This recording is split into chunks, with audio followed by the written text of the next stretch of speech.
Hal yahtaju du'a'u biwasitatil bashar? Adakah berhajat doa dengan perantaraan manusia? La yahtaju du'a'u biwasitatil basharin. Liqauli ta'ala, idza sa'alaka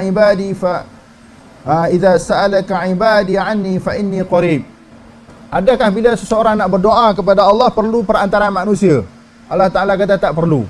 Bila seseorang itu tanya tentang aku, wahai Muhammad, katakanlah aku sangat hampir. Maka tak perlu perantaraan. Kita direct terus sesuatu hajat permohonan kita kepada Allah Subhanahu wa Ta'ala.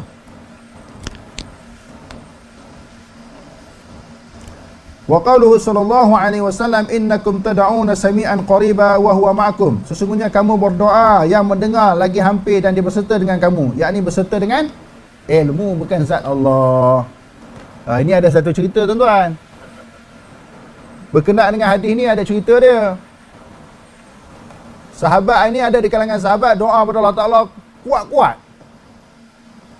Lepas tu marilah hadis-hadis, innakum la tad'una asamma wala ghaiba. Kamu bukan berdoa kepada yang pekak. Dia bukan kepada yang tak ada. Kamu berdoa kepada yang ada, yang mendengar. Jadi tak perlulah menjerit ketika berdoa kepada Allah Subhanahu wa Ta'ala untuk menyampaikan sesuatu hajat. Hal yajuzu talabud du'ai minal ahya? Adakah harus kita tuntut doa, minta doa daripada orang yang hidup? Pak cik tolong doa untuk saya, ustaz tolong doa untuk saya. Mungkin kita nampak dia orang yang soleh, orang yang baik, yang kuat ibadat dia kepada Allah. Boleh tak kita minta supaya dia berdoa kepada Allah? Bukan kita minta supaya dia memperkenankan hajat, minta kepada Allah, tetapi melalui doa dia, doa orang yang soleh. Dia kata harus. Kerana apa? Wastaghfir li zambik. Sahabat sendiri pun Allah Ta'ala sebut, ampunlah bagi dosa engkau walil mu'minin. Nabi berdoa untuk hapuskan kesalahan dia dan kesalahan orang beriman. Maka boleh kita minta orang yang baik berdoa kepada Allah untuk kebaikan kita. Wal mu'minat. Wa fil hadis as-sahih alladhi rawahu at-Tirmizi anna rajulan darira al-basar. Di dalam hadis yang sahih yang diriwayatkan oleh Imam Tirmizi, seorang lelaki yang buta atan Nabi sallallahu alaihi wasallam, datang bertemu dengan Nabi sallallahu alaihi wasallam, faqala ud'ullaha ay yu'afiyani. Doalah wahai Rasulullah kepada Allah supaya Allah Ta'ala sembuh penyakit aku ni. Maknanya minta turun Nabi berdoa, minta tolong Nabi berdoa kepada Allah harus. Minta kepada Allah tapi minta tolong orang lain, tolong berdoa kerana dia dekat dengan Allah. Hukum dia harus. Ma hiya wasatatur rasul? Ma hiya wasitatur rasul sallallahu alaihi wasallam? Apakah perantaraan Rasul? Perantaraan Rasul sallallahu alaihi wasallam ya tabligh. Ini adalah perantaraan Rasul, iaitu menyampaikan. Qala ta'ala ya ayyuhar rasulu balligh ma unzila ilaika min rabbik. Wahai Rasul, sampaikanlah sesuatu yang telah diturunkan oleh Allah Ta'ala kepada engkau daripada Tuhan engkau.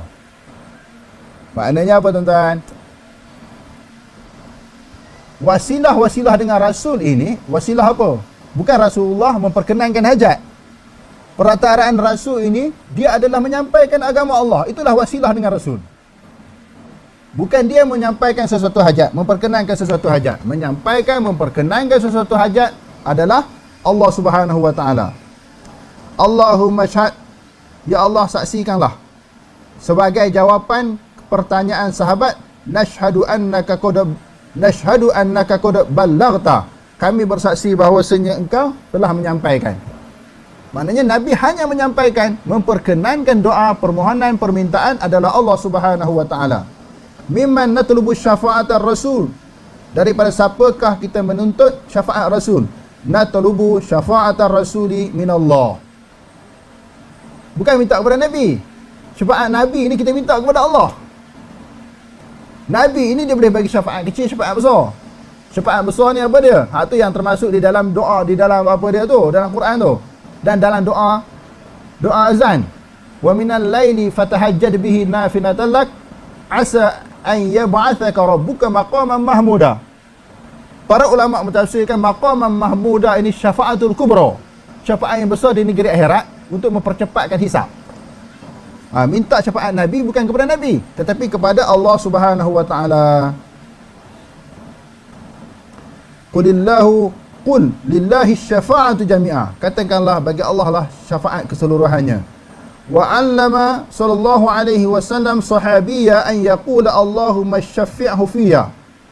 Nabi sallallahu alaihi wasallam ajar supaya sahabat berdoa kepada Allah, ya Allah ya Tuhanku, sungguhkanlah, bagilah syafaat kepadanya tentang aku, tentang diri aku. Maknanya mintalah syafaat Nabi, minta kepada Allah, ya Allah bagilah syafaat kepada dia untuk kebaikan aku. Maknanya syafaat bukan minta kepada Nabi, tapi minta kepada Allah Subhanahu wa taala. Qala sallallahu alaihi wasallam, ikhtaba'tu da'wati syafa'atan yaumal qiyamati man mata min ummati la yusyriku billahi syai'a. Aku menyimpan doa aku, doa aku dan ataupun syafaat aku pada hari kiamat bagi orang yang mati daripada kalangan umatku yang tidak syirik kepada Allah. Ada syafaat yang besar yang doa Nabi ataupun syafaat Nabi yang besar dia tak minta atas dunia, tetapi minta negeri akhirat bagi umatku yang tidak syirik kepada Allah. Di antara syafaat Nabi itu apa dia?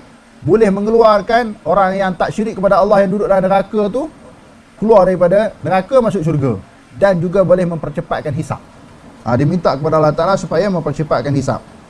Hal natlubu syafa'ata minal ahya, adakah boleh kita menuntut syafaat daripada orang yang hidup? Natlubu syafa'ata minal ahya min umurid dunya.